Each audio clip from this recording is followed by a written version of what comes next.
Coming up, why the Tempe City Council is discussing renaming some city-owned buildings. Plus, the federal government is giving child care providers up to $10,000 a month to help them post-COVID. But what impact will it have? And later on Break It Down, we explore why missing women of color don't get national media attention. Cronkite News starts now. Good evening and welcome to Cronkite News on Arizona PBS. I'm Carolina Hassett. And I'm Lauren Quinlan. Thank you for joining us. The city of Tempe voted last night on renaming streets and parks after discovering the names were tied to a racist history. Reporter Peyton Muse tells us more about the efforts to rename some city properties. The renaming comes after it was discovered that many streets and parks were named after some early members of a local KKK chapter. After hours of testimony last night from residents, city employees, and relatives of the now deceased KKK members, the city council decided it made sense to look into making some changes. I like it a lot. It's my first time here, and I definitely want to come back. This Tempe resident learned something new about Hudson Park and agreed about changing its name. 100%. I don't think it's going to hurt anybody. I think it can only do more good than bad. This couple lives across from Redden Park and they feel differently about changing its name. There's other places to spend our money rather than wasting it on renaming a park and everything that goes with it. That money could be spent for the citizens of Tempe to fix their streets and their infrastructure. Last night, Tempe City Council spent hours listening to residents with mixed emotions about the changes. These names are emblems and glorifications of literal KK. And I am the grandson of Harvey here. Tempe city leaders will move forward with renaming some parks and streets, among them Redden and Hudson Parks, also Harrelson Park, Hudson Street, and others. It's not clear how long it will take to formally make the changes, but it will likely be months. In the meantime, Mann believes the city should focus on other issues. This is just dredging up a bunch of garbage. But others like Lecoq believe this is a step in the right direction. History is history, so we can definitely learn about it, learn how to not repeat history, but city leaders say they will work with residents to accommodate those directly impacted for the changes. In the broadcast center, I'm Peyton Muse. Tomorrow is National Drug Take-Back Day. If you have unused or expired drugs, this is your chance to safely get rid of them. This event started in response to the prescription drug misuse problem in the United States. The National Institutes of Health did a study this year and found that medication misuse increased in kids ages 10 to 14 in the first 6 months of the pandemic. Other studies found that a lot of people who misuse these drugs get them from friends or family. You can find a location near you participating at takebackday.dea.gov. 84% of child care centers in Arizona are experiencing staffing shortages, and nearly half of those are serving fewer children. That's according to a recent survey from the National Association for the Education of Young Children. But as Cronkite News' Rob Winder reports, a new grant is available to help those watching your little ones get the workers they need. For preschool teacher Dennis Peoples, educating our youngest minds is truly a collaborative process. I have an idea of where I want a lesson to go, a direction, but then my students come and take it in a whole nother area, direction, and it never ceases to amaze me. Peoples says his classroom assistants are also a significant part of that process. They put their fingerprints on our classroom as much as our students. Peoples has been fortunate enough to have stability with his classroom assistants during the pandemic. But some of his colleagues haven't been so lucky. I know of coworkers and peers that, they've had 2 or 3 different assistants during an academic year. In a recent survey of Arizonans working in early childhood education, 45% said recruiting and retaining qualified educators has become more difficult since the beginning of the pandemic. And nearly 80% of respondents to the survey identified low wages as the #1 challenge to recruitment. as prospective employees were either content to rely on pandemic unemployment or have found that they can make more money working just about any place else. To help child care centers address the problem, the Arizona Department of Economic Security is now offering grants of up to $10,000 per month from now until mid-2023. The money comes from the American Rescue Plan. It's a steady financial source to be able to really go out there and recruit, offer retention bonuses. The department estimates there are nearly 3,000 licensed child care providers in Arizona. And at last count, almost 1,900 have already been approved for the program, which started issuing payments in August. That's totaling to just under $12 million of financial support that will go out to those providers each month. Preschools in the Madison Elementary School District are funded by parent tuition, not the public funding K-8 schools receive. And since enrollment hasn't quite returned to pre-pandemic levels, the grant money will help make up the tuition shortfall so the preschools can maintain their current staff. It's really in everybody's benefit to keep that staff consistent as long as possible. And it's also to everyone's benefit for preschools to have staff who have the passion for their jobs that Mr. Peoples and his assistants have. I think for me personally, this is a labor of love. From Mr. Peoples' classroom, Rob Winder, Cronkite News. Money from the grant can also be used to cover other costs besides salaries and bonuses. And for those providers who have yet to apply, it's not too late. The application will be open for the duration of the program, which will run through June 2023. For more information, it's available at des.az.gov. When we come back, we have a new episode of COVID Case by Case. We tell you what's in COVID vaccines and how they actually work. And Pfizer gave an update on their vaccine for kids ages 5 to 11, what their study said about the effectiveness and its plans for the future.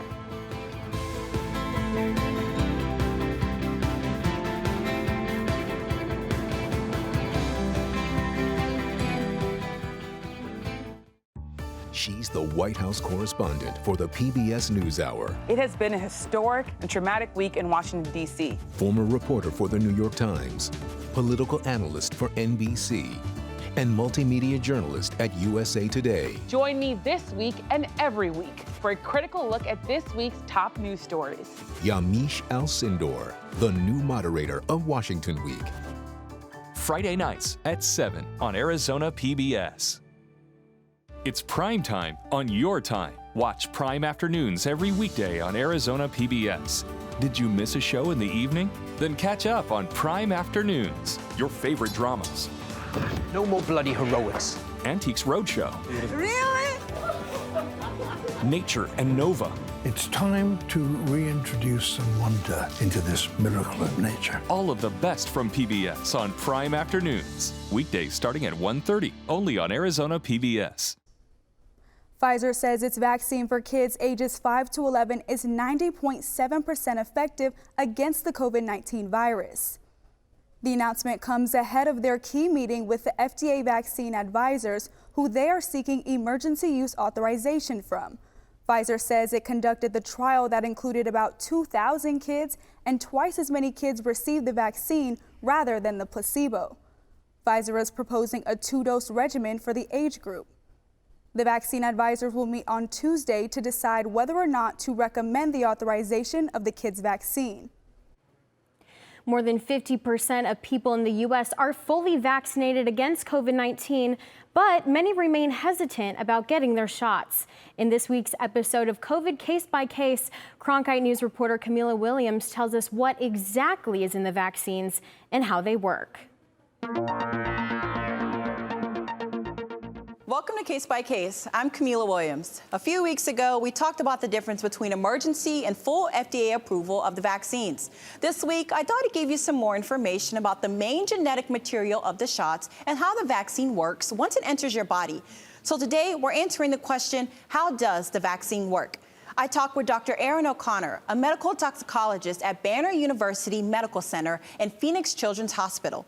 And she's going to tell you about the components of the vaccine. If you're looking at the messenger RNA vaccines, so that's the Pfizer, BioNTech, and the Moderna products, basically the active ingredient is that little snippet of messenger RNA that codes for a portion of that SARS-CoV-2 spike protein, that if we get that into our cells can make that little sequence of that spike protein, and then our immune system can respond to it.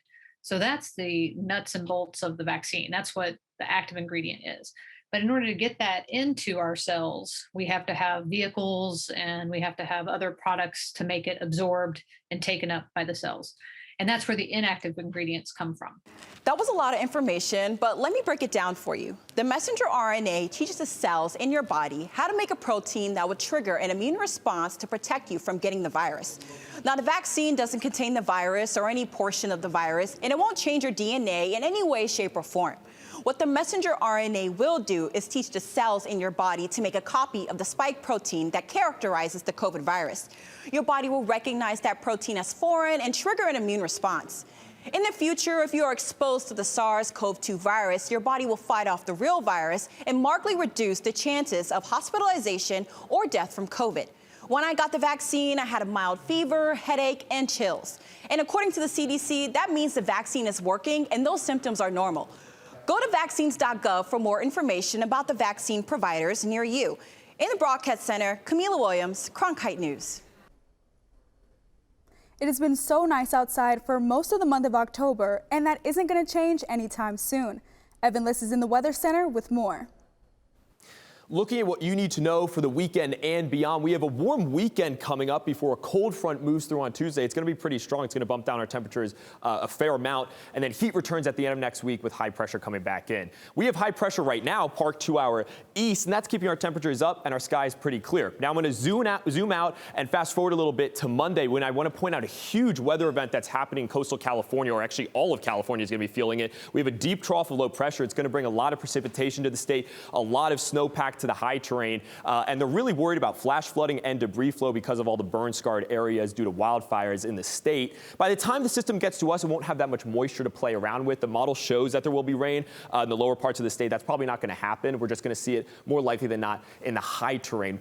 Everywhere, though, we'll be feeling this cold front, mild temperatures for the mid part of next week, and winter-like temperatures actually for Tuesday. I do want to point out real quick that there's going to be a little bit of a wind threat on Saturday afternoon for the upper and lower parts of our state. The wind gusts will be higher than the values you saw on screen there. As I said, weekend warm-up. It does show some clouds for Saturday, but those are just going to be high clouds that you probably won't even notice it if you're outside. They're just going to be at the upper parts of the atmosphere, putting a little filter on the sunlight.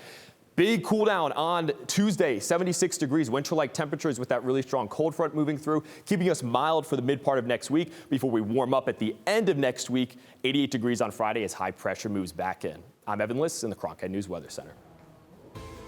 I'm Amna Sapon. Coming up after the break, I'll have your Cronkite Sports Report. How the college football community came together in support of mental health awareness. She's the White House correspondent for the PBS NewsHour. It has been a historic and traumatic week in Washington, D.C. Former reporter for the New York Times, political analyst for NBC, and multimedia journalist at USA Today. Join me this week and every week for a critical look at this week's top news stories. Yamiche Alcindor, the new moderator of Washington Week. Friday nights at 7 on Arizona PBS.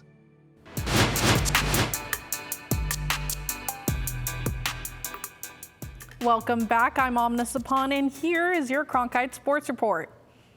The Suns take on the Lakers tonight as they look to rebound off their opening night loss. Last time these two teams played was in the playoffs last season, where the Lakers took an early series lead, but the Suns rallied and won in 6 games. Suns forward Cam Johnson says the team always finds their focus after a tough loss. Sometimes in the past, our losses have created an increase in focus. An increase in focus is what we need right now in terms of just doing what we need to do, doing what we're capable of doing things that we've showed we can do in preseason. And we have just 4 weeks left in the high school football regular season, and the race for the playoffs is heating up.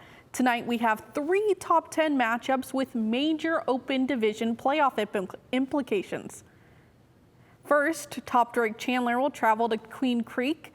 Another battle of undefeated 6A opponents will feature Highland hosting Basha. And finally, the top 2 ranked teams in 5A, Horizon and Saguaro, will clash for that top spot. Reminder that the top 8 teams, regardless of division, will qualify for the Open Division playoffs. Earlier this month, colleges around the country recognized College Football Mental Health Awareness Week. Cronkite sports reporter Andrea Aguilera has a story on what these schools are doing to increase awareness. The Helinski's Hope Foundation had its second annual College Football Mental Health Awareness Week. This time, more than 60 universities and colleges around the country joined the cause. The nonprofit organization was founded in 2018 to honor former Washington State quarterback Tyler Helinski, who took his own life. We can't bring Tyler back, and obviously that would be a miracle and something we wish for every day. But since we can't do that, what's the next best thing we can do? All 3 public universities in Arizona joined the cause this year. The main goal is to increase awareness and eliminate the stigma around mental health and to prevent and treat it just like physical injuries. We just shouldn't have this fear to say when we need help mentally. When we can use weeks and platforms like this one to educate and have a better understanding of what mental health is and how to take care of ourselves, people are more and more willing to kind of walk down that path. This year, the amount of participating schools more than tripled from the first event in 2020 that kicked off during the pandemic. Our hope and dream for College Football Mental Health Week is that we get every college in the country involved at some point, and that they continue on with the mental health game plan. Participating colleges wore green ribbon decals during their games, taking time to listen and remember those lost to mental health illness. In Tempe, Andrea Aguilera, Cronkite News. And that's going to do it for today's Cronkite Sports Report. Back to you, Carolina and Lauren. That's it for Cronkite News tonight. Thank you for joining us. For top Arizona stories anytime, go to cronkitenews.azpbs.org.